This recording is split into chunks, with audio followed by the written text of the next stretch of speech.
نحمده ونصلي على رسوله الكريم اما بعد فاعوذ بالله من الشيطان الرجيم بسم الله الرحمن الرحيم رب اشرح لي صدري ويسر لي امري واحلل عقدة من لساني يفقهوا قولي۔ آپ صلی اللہ علیہ وسلم نے بھی فرمایا کہ لا رہبانیت فی الاسلام، اسلام میں رہبانیت نام کی کوئی چیز نہیں۔ عیسائی اولیاء کے تذکروں میں جو کمال بیان کیے گئے ہیں اس میں کچھ واقعات کچھ یوں ہیں۔ مثلا اسکندریہ کا سینٹ مکاریوس ہر وقت اپنے جسم پر 80 پاؤنڈ کا بوجھ اٹھائے رکھتا تھا۔ 6 مہینے تک وہ ایک دلدل میں سوتا رہا۔ زہریلی مکھیاں اس کے برہنہ جسم کو کاٹتی رہیں۔ اس کے مرید سینٹ یوسیبیوس نے پیر سے بھی بڑھ کر ریاضت کی۔ وہ 150 پاؤنڈ کا بوجھ اپنے اوپر اٹھائے پھرتا۔ 3 سال تک خشک کنویں میں پڑا رہا۔ سینٹ سابیوس صرف وہ مکئی کھاتا جو مہینہ بھر پانی میں بھیگ کر بدبودار ہو جاتی۔ ایک اور سینٹ 40 دن تک خاردار جھاڑیوں میں پڑا رہا۔ 40 سال تک اس نے زمین کو پیٹ نہیں لگائی، صرف کھڑا رہا، نہ لیٹا نہ بیٹھا بلکہ کھڑا ہی رہا۔ ایک ولی سینٹ جان 3 سال تک عبادت میں کھڑا رہا۔ اس پوری مدت میں وہ نہ کبھی بیٹھا نہ لیٹا، آرام کے لیے بس ایک چٹان کو ٹیک لگا لیتا۔ اس کی غذا صرف وہ تبرک تھا جو اتوار کو اس کے لیے لایا جاتا۔ اسی طرح ایک اور سینٹ سیمیون 390 to 449 جو عیسائیوں کے بہت بڑے اولیاء میں شمار ہوتا ہے، ہر ایسٹر سے پہلے 40 دن تک فاقہ کرتا۔ ایک دفعہ وہ پورے 1 سال تک ایک ٹانگ پر کھڑا رہا۔ بسا اوقات وہ اپنی خانقاہ سے نکل کر ایک کنویں میں جا رہتا۔ آخر کار اس نے شمالی شام کے قلعہ سیمان کے قریب 60 فیٹ بلند ایک ستون بنوایا جس کا بالائی حصہ صرف 3 فیٹ کے گھیرے میں تھا اور اوپر کٹہرا بنا دیا گیا۔ اس ستون پر اس نے پورے 30 سال گزارے۔ مسلسل خود کو اذیت، دھوپ، بارش، سردی، گرمی سب اس پہ گزرتی، کبھی ستون سے نیچے نہ آتا۔ اس کے مرید سیڑھی لگا کر اسے کھانا پہنچاتے اور اس کی گندگی صاف کرتے۔ پھر اس نے ایک رسی سے اپنے آپ کو باندھ لیا اس ستون کے ساتھ۔ رسی اس کے گوشت کے اندر پیوست ہو گئی، یعنی جسم کے اندر گوشت سڑ گیا، اس میں کیڑے پڑ گئے۔ جب کوئی کیڑا اس کے پھوڑوں سے گرتا تو اسے اٹھا کے پھر اوپر رکھتا، کہتا کہ کھا جو کچھ خدا نے تجھ کو دیا۔ ہنسنے کی بات نہیں ہے، لیکن حیرت ہوتی ہے کہ ان سب چیزوں کو نیکی سمجھا گیا۔ مسیحی عوام دور دور سے اس کی زیارت کے لیے آتے۔ جب وہ مرا تو مسیحی عوام کا فیصلہ یہ تھا کہ وہ عیسائی ولی کی بہترین مثال تھا۔ اس دور کے عیسائی اولیاء کی جو خوبیاں بیان کی گئی وہ ایسی مثالوں سے بھری پڑی۔ کسی ولی کی تعریف یہ تھی کہ 30 سال تک وہ بالکل خاموش رہا، کبھی اسے بولتے نہ دیکھا گیا۔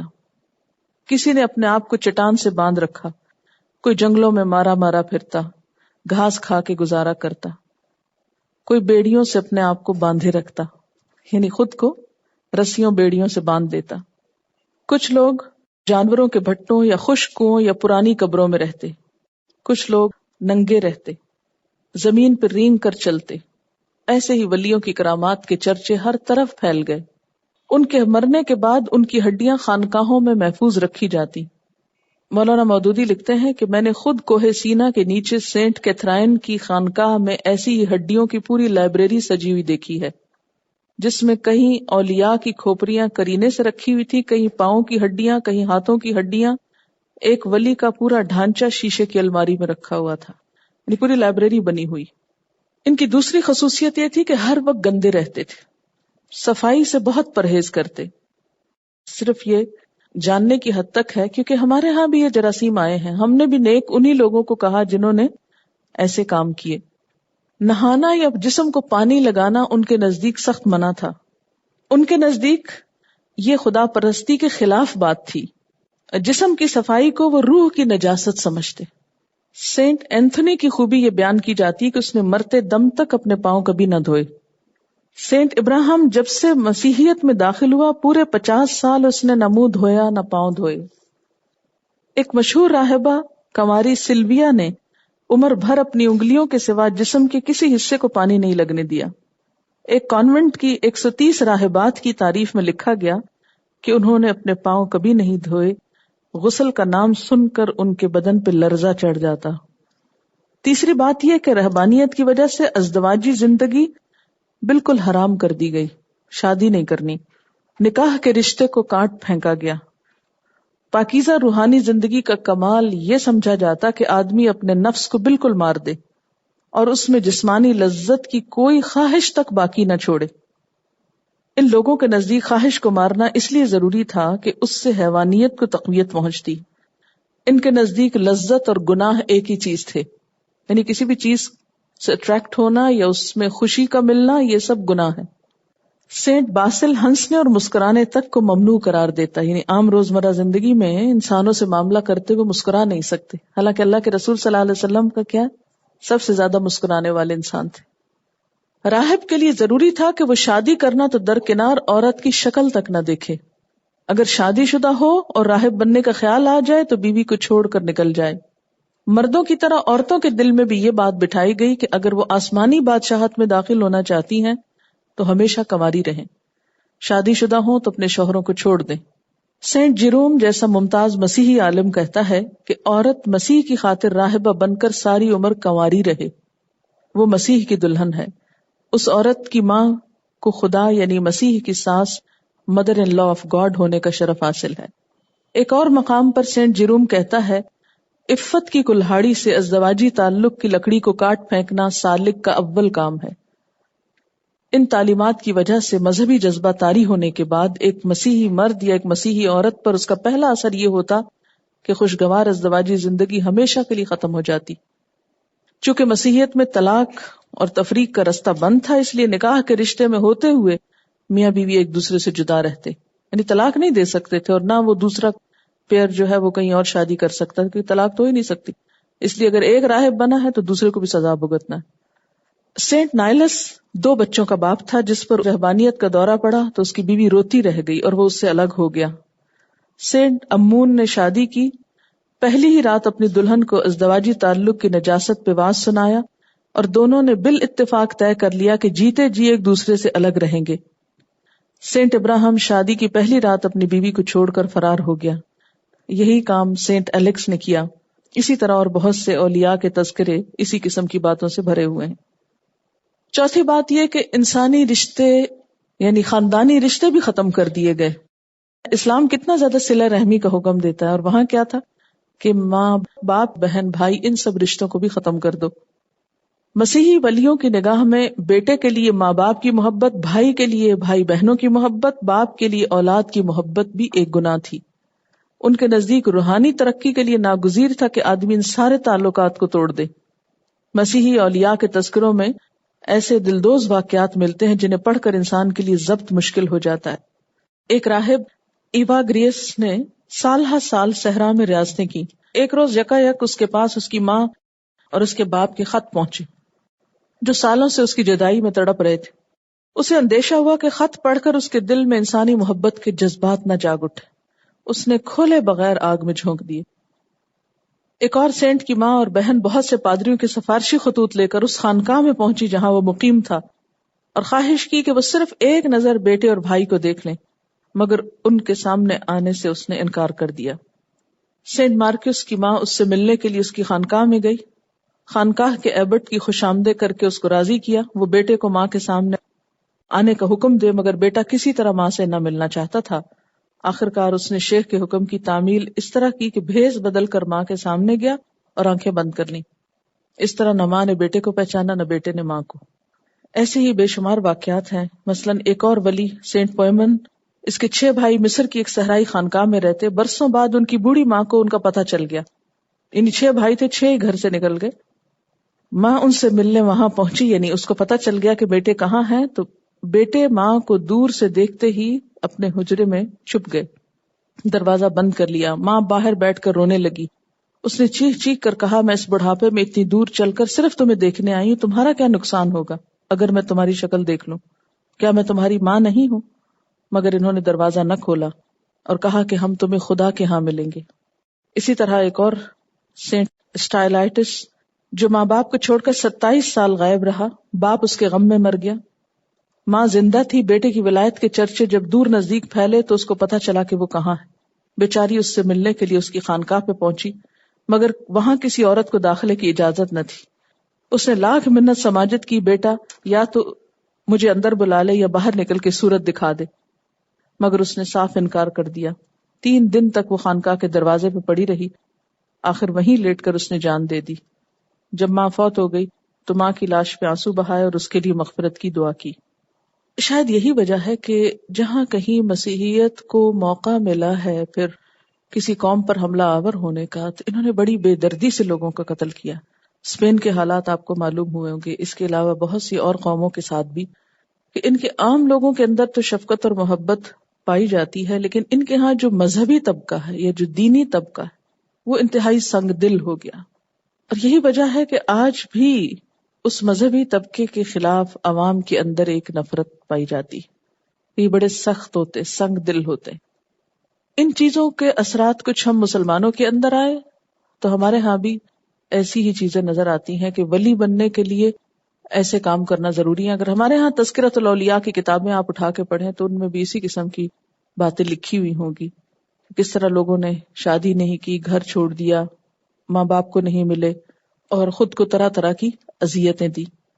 لیکن اس کا جو ریاکشن ہوا وہ یہ کہ بسا اوقات بظاہر تو ایک لبادہ اوڑھا گیا دین کا، لیکن اندر سے بہت سے ایسے کام کیے گئے کہ جو بالکل ظاہر کے خلاف تھے۔ ایک منافقت نے جنم لیا، کیونکہ انسان ایک حد سے زیادہ ان سب پابندیوں کو برداشت کر نہیں سکتا، پھر وہ چور راستے نکالتا ہے جس سے ایک ریاکشن وجود میں آتا ہے اور دین سے ایک نفرت، اور وہ لوگوں کے لیے بھی قابل نفرت نمونہ بن جاتے ہیں۔ یہ ایک فیکٹ ہے اور ہم سب کو اس بات کے بارے میں سنجیدگی سے سوچنے کی ضرورت ہے۔ ہم سب اس مشکل کا شکار ہو جاتے ہیں کہ جب ہم دین کی طرف آنے لگتے ہیں تو ہم خشک انسان بننے لگتے ہیں، بہت روکھے روکھے اور بہت لیے دیے۔ یہ چیز دین کو بدنام کرنے کا بھی سبب بنتی ہے اور دین سے بھگانے کا سبب بھی بنتی ہے۔ اس لیے ہم سب کو اس آیت کی روح سے اپنا جائزہ لینا چاہیے اور ان ناروا پابندیوں کو جس کو اللہ تعالیٰ نے کہا لا تحرموا ما احل اللہ لکم، جو اللہ نے تمہاری حلال کیا اس کو حرام مت کرو، تو اس کا جائزہ لینے کی بھی ضرورت ہے۔ اس میں کسی نے لکھا ہے کہ آپ نے کورس کے شروع میں کہا تھا کہ انسانی معاشرے سی سو کی طرح ہوتے ہیں، ایک حصہ اوپر جائے تو دوسرا نیچے آ جاتا ہے۔ رہبانیت کی ایکسٹریمز کو پڑھ کے پتہ چلتا ہے کہ آج وہ اس قدر اخلاقی پستی اور فحاشی میں کیوں مبتلا ہے۔ شاید یہ رہبانیت کا ریئیکشن ہی ہے۔ ہمارے ہاں الحمدللہ قرآن کے ساتھ لوگوں کا جیسا تیسا بھی ایک تعلق ضرور ہے، چاہے قرآن خوانی کرتے ہیں، چاہے کسی بھی طرح حفظ کرتے ہیں، کچھ پڑھتے ہیں، لیکن حدیث کے ساتھ تعلق نہیں ہے۔ اگر ہم آپ صلی اللہ علیہ وسلم کی محبت کی بات کرتے ہیں تو صرف نعتیں پڑھتے ہیں۔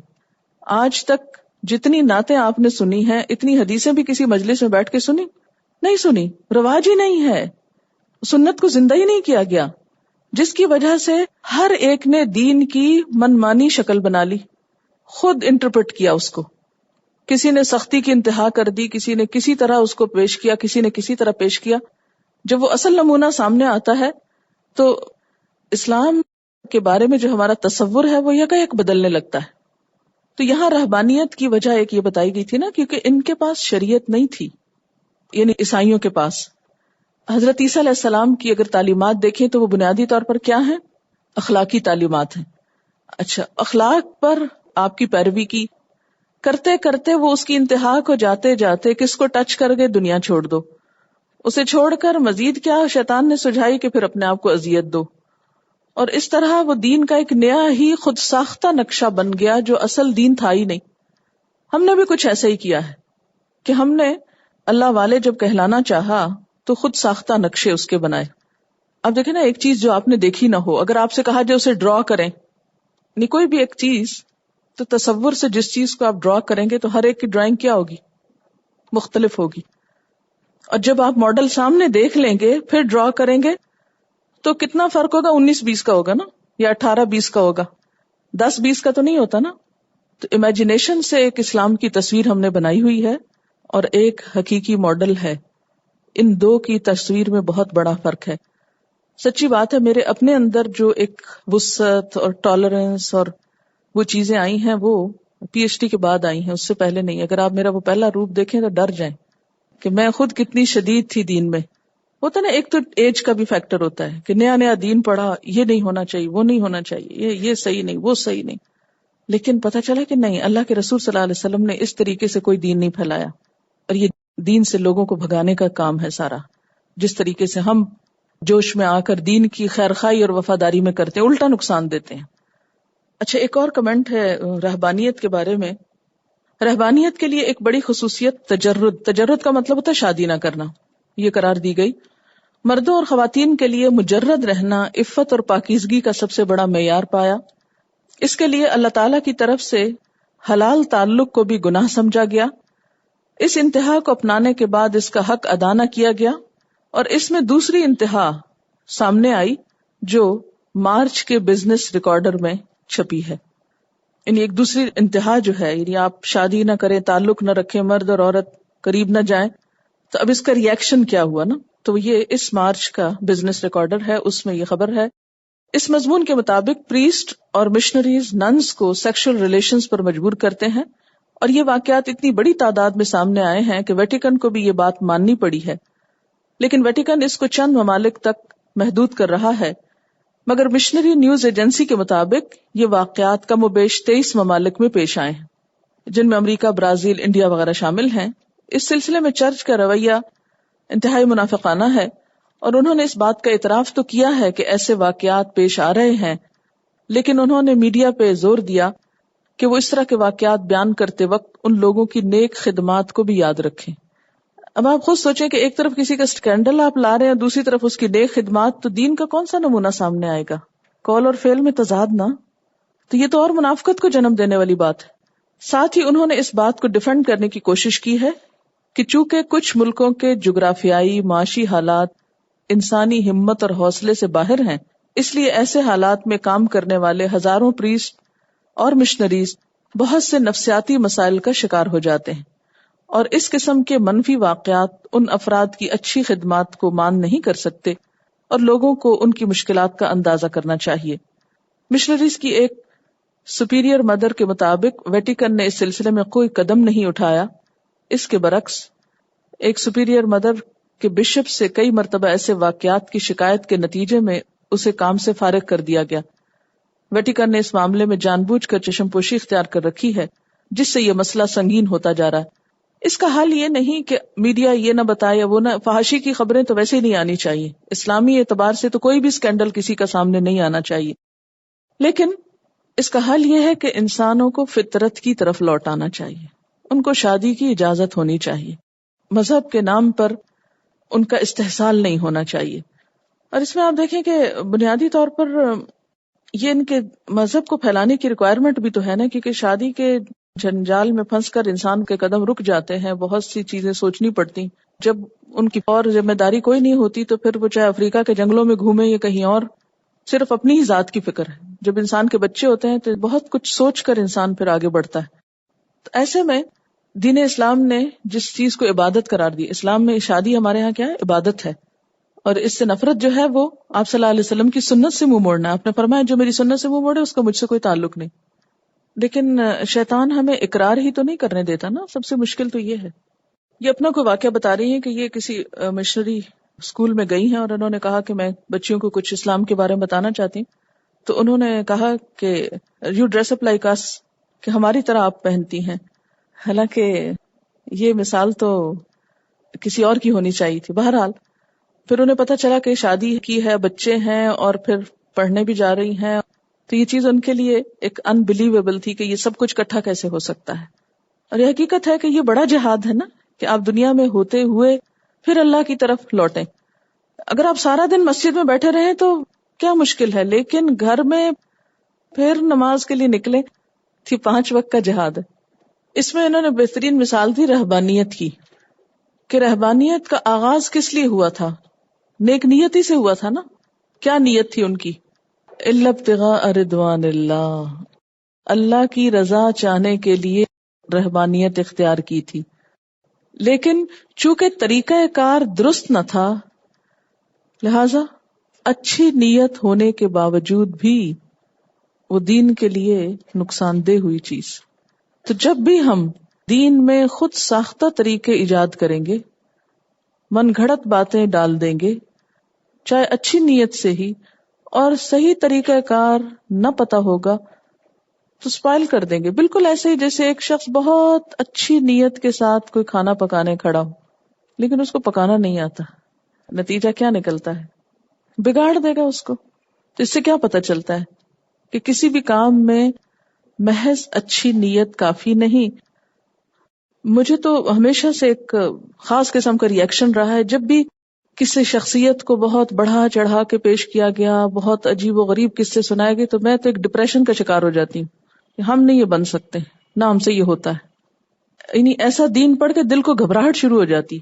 یعنی کسی انسان کو ایک غیر انسان بنا کے پیش کرنا، انسانی درجے سے اوپر اٹھا کے پیش کرنا، اس کو خدائی کے درجے پہ پہنچانا یا کسی ایسی پاکی اور معلوم نہیں کس کس درجے پہ لے جانا کہ عام انسان وہاں تک چھو بھی نہ سکے. یعنی دین کس لیے آیا ہے؟ ہمارے ہر انسان کی زندگی کو ایک اچھی ڈائریکشن دینے کے لیے. اس لیے تو نہیں آیا کہ کوئی ستون پہ چڑھ کے بیٹھ جائے اور کوئی زمین پہ نہ بیٹھے اور کوئی چٹان سے لٹک جائے اور کوئی نہائے نہ. یہ کیسا دین ہے؟ اور اس میں انسانوں کا کیا فائدہ ہے؟ ان مثالوں میں انسانوں کا کیا بھلا ہے؟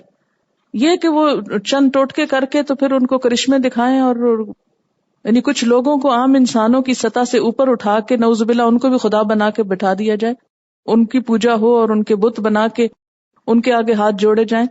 یہیں سے تو پھر شرک عام ہوا ہے. دیکھیں نا، جب بھی آپ غیر اللہ کو ابھاریں گے نا، جب بھی زندگی میں غیر اللہ کو اوپر اٹھائیں گے نا، تو انڈائریکٹلی اللہ کے حق میں کیا کریں گے؟ کمی کر رہے ہوں گے. کسی اور کی بزرگی کی داستانیں سنائیں گے انسانوں میں سے، تو اللہ کے رسول صلی اللہ علیہ وسلم کی شان گھٹانے کے مرتکب ہوں گے. جہاں رہبانیت کی تردید ہوئی، ساتھ ہی کیا کہ اے ایمان والو اللہ سے ڈرو اور اللہ کے رسول پہ ایمان لے آؤ، مان جاؤ کہ وہی اصل نمونہ ہے، مت بھاگو اس نمونے سے. کہیں آپ کی زندگی میں نہیں ملتا کہ آپ نے کھانا کھانے سے منع کیا ہو کہ لوگوں کھاؤ نہیں، سو نہیں، نہاؤ نہیں، گھر والوں کے پاس نہیں جاؤ. نیچرل ہلکا پھلکا دین، ہلکا ہلکا جو ہم سب عمل کر سکتے ہیں اور جو اللہ چاہتا ہے ہم سے کہ ہم عمل کر کے لائیں. اتنا کچھ لاد دیا ہے اس پر، اتنا بوجھل بنا دیا ہے کہ عمل کے قابل ہی نہیں چھوڑا اس کو. بالکل. پھر یہیں سے ضرورت پیش آتی ہے کہ اللہ کے رسول صلی اللہ علیہ وسلم کو بشری نہ مانا جائے، ان کو کچھ سپر ہیومن مانا جائے، یا ہیومن کا لفظ ہی نہ رہے، وہاں کچھ اور ہی ہوں، تاکہ پھر ہم عمل سے بھاگ نکلیں. یہ کہہ رہی ہیں کہ میں نے اپنی آنکھوں سے دیکھا 25 سال پہلے راوی کے پاس سے ایک بزرگ تھے جو ایک کمبل اوڑھ کے بیٹھے رہتے تھے، کبھی انہوں نے وضو نہیں کیا، نماز نہیں پڑھی، اور یہ ہے کہ ایک سوٹی ان کے پاس ہوتی تھی، جو کوئی آتا دعا کرانے تو اس کو ایک مار دیتے تھے اور کہتے تھے اب تمہارے حق میں میری دعا جو ہے وہ قبول ہو جائے گی. جب وہ فوت ہوئے تو اتنا بڑا ان کے اوپر مزار بنا لیا گیا اور بہت پڑھے لکھے لوگ وہاں جاتے ہیں دعا کے لیے. چلیے آگے چلتے ہیں. یا ایھا الذین آمنوا اتقوا اللہ، اے لوگو جو ایمان لائے ہو اللہ سے ڈرو. اب یہ اختتام پر اہل ایمان کو میسج ہے. اللہ تعالیٰ اہل ایمان سے کیا چاہتا ہے؟ دنیا کے اندر رہتے ہوئے، اس شاہراہ زندگی پر چلتے ہوئے، آس پاس کے کانٹوں سے بچتے ہوئے، اللہ کی نافرمانی کے کاموں سے، دنیا کی محبت کی آلائشوں سے بچتے ہوئے سیدھے سیدھے چلتے چلے جائیں. اسی کا نام تقویٰ ہے. یا ایھا الذین آمنوا اتقوا اللہ وآمنوا برسولہ، اور ایمان لاؤ اس کے رسولوں پر. یؤتکم کفلین من رحمتہ، دے گا تم کو دگنا دوہرا حصہ اپنی رحمت میں سے. کفل حصے کو کہتے ہیں کسی بھی کام کا لازمی حصہ، خواہ اچھا ہو یا برا. مراد یہاں دگنا ثواب ہے یا دگنا گناہ، لیکن اس آیت میں رحمت سے مراد پھر ثواب ہے. اور یہ دگنا اجر کن کے لیے ہے؟ ان اہل ایمان کے لیے جو نبی صلی اللہ علیہ وسلم سے پہلے کے رسولوں کو بھی مانتے تھے اور آپ پر بھی ایمان لائے. وَيَجْعَلْ لَكُمْ نُورًا تَمْشُونَ بِهِ، اور تمہارے لیے ایک ایسا نور بنا دے گا جس کی روشنی میں تم چلو گے. جیسے ایک اور آیت میں آتا ہے نا، ان تتقوا اللہ یجعل لکم فرقانا، اگر تم اللہ سے ڈرو گے تو وہ تمہارے لیے ایک فرقان پیدا کر دے گا، ایک کسوٹی، ایک میزان پیدا کر دے گا، اچھے برے کا فرق تم کو بتا دے گا. وَيَغْفِرْ لَكُمْ، اور تم کو بخش دے گا. واللہ غفور الرحیم، اور اللہ غفور الرحیم ہے. لِأَلَّا يَعْلَمَ أَهْلُ الْكِتَابِ، تاکہ نہ جانے یا نہ سمجھے اہل کتاب. یہاں بعض مفسرین نے کہا ہے کہ لام زائدہ ہے، لیکن بعض نے کہا ہے کہ نہیں، زائدہ نہیں ہے. اس سے مراد یہ ہے کہ اہل کتاب یہ نہ سمجھتے رہیں اللہ یقدرون علی شیء من فضل اللہ، کہ وہ لوگ اللہ کے فضل میں سے کسی پر قدرت نہیں رکھتے. یعنی یہاں اللہ جو ہے لکی لا کا معنی دے رہا ہے، یعنی ایمان لانے والے اہل کتاب یہ نہ سمجھ بیٹھیں کہ دوہرا اجر محض انہی کو ملے گا یا انہی کے لیے مخصوص ہے اور اللہ کے فضل میں کسی اور کا حصہ نہیں. وہ چاہے تو دوسرے مسلمانوں کو بھی دوہرا اجر دے سکتا ہے. وَأَنَّ الْفَضْلَ بِيَدِ اللَّهِ، اور بے شک فضل تو اللہ کے ہاتھ میں ہے. اصل میں یہود کی اس جہالت اور حماقت کی طرف اشارہ کیا گیا ہے جس میں وہ برابر مبتلا رہے اور جس کی وجہ سے وہ حسد میں مبتلا بھی ہو گئے، اور اسی وجہ سے وہ ایمان بھی نہ لائے آپ صلی اللہ علیہ وسلم پر، کیونکہ ان کا خیال یہ تھا کہ نبوت میں صرف بنی اسرائیل ہی کا حصہ ہے. تو فرمایا کہ اہل کتاب کو یہ نہیں سمجھنا چاہیے کہ اللہ کے فضل میں کسی اور کا کوئی حصہ نہیں. اللہ تعالی جس پر چاہے فضل کرے. وَأَنَّ الْفَضْلَ بِيَدِ اللَّهِ، اور بے شک فضل اللہ کے ہاتھ میں ہے. يُؤْتِيهِ مَن يَشَاءُ، دیتا ہے اس کو جس کو چاہتا ہے. وَاللَّهُ ذُو الْفَضْلِ الْعَظِيمِ، اور اللہ بہت بڑے فضل والا ہے، سب فضل اس کے ہاتھ میں ہے. اس سورت میں ایک جگہ پر قیامت کے دن کے نور کی بات ہوئی تھی، اور آخر میں پھر فرمایا کہ اگر تم اللہ سے ڈرو گے تو یجعل لکم نورا تمشون بہ، وہ دنیا میں بھی تمہیں وہ روشنی دے گا، اچھے برے کی پہچان دے گا، دو ایکسٹریمز کے بیچ میں اعتدال کا راستہ دکھائے گا. اگر تمہارے دل میں اس کا خوف پیدا ہوا کہ تمشون بہ، پھر اس کی روشنی میں تم زندگی کا راستہ اختیار کرو گے. اور یہ روشنی باہر سے نہیں آیا کرتی. ہم دوسروں سے پوچھتے ہیں کہ کیا کریں، دوسرے نہیں بتا سکتے. یہ روشنی آپ کے اپنے اندر سے اٹھنی چاہیے، اور یہ روشنی پیدا ہوتی ہے تقویٰ کی کینڈل سے. جتنا خدا کا خوف آئے گا اتنا زیادہ وہ نور نصیب ہوتا جائے گا، جو ساتھ ساتھ آپ کو گائیڈ کرے گا کہ کیا کرنا درست ہے، کیا کرنا غلط ہے. نور کے حوالے سے ایک اور سوال تھا کہ ایک جگہ تو آپ نے کہا تھا کہ سورج سوا نیزے پر ہوگا، دوسری جگہ آپ کہتی ہیں اندھیرا ہوگا، اور پھر یہ کہ نور اپنا اپنا ہوگا. تو یہ کیا کنٹرڈکشن ہے؟ میں نے کل یہ عرض کیا تھا کہ یہ نور اور اندھیرا پل صراط کے موقع کی بات ہے. یعنی حشر کے میدان میں تو روشنی ہوگی، سورج قریب ہوگا، پھر سب انتظار میں ہوں گے، اللہ تعالیٰ کے حضور حاضر ہوں گے. جب یہ فیصلہ ہو جائے گا کہ اب جنت میں جانا ہے جہنم میں، تو جو ہی اس طرف کو راہ دکھائی جائے گی، یعنی پل پہ چڑھنے کو کہا جائے گا، تو وہاں گھپ اندھیرا ہوگا. وہ مرحلہ ہوگا جہاں اہل ایمان کو پھر ٹارچ دے دی جائے گی ان کے اعمال کے مطابق، اور وہ اس میں اپنا فاصلہ طے کر لیں گے، اور دوسرے لوگ جن کے پاس وہ روشنی نہیں ہوگی وہ کٹ کے نیچے جا گریں گے. یہ پل جہنم کے اوپر لگا ہوا ہے، یہاں پر اندھیرا ہوگا. آپ کو پتہ ہے جہنم دہکائی گئی سفید ہو گئی، دہکائی گئی سرخ ہو گئی، اور جلائی گئی سیاہ ہو گئی. اب وہ جلتی بھی ہے اور سیاہ بھی ہے، اور اس کے اوپر بھی اندھیرا ہے پل پہ. وآخر دعوانا ان الحمد للہ رب العالمین. سبحانک اللہم وبحمدک نشہد ان لا الہ الا انت نستغفرک ونتوب الیک. والسلام علیکم ورحمۃ اللہ وبرکاتہ.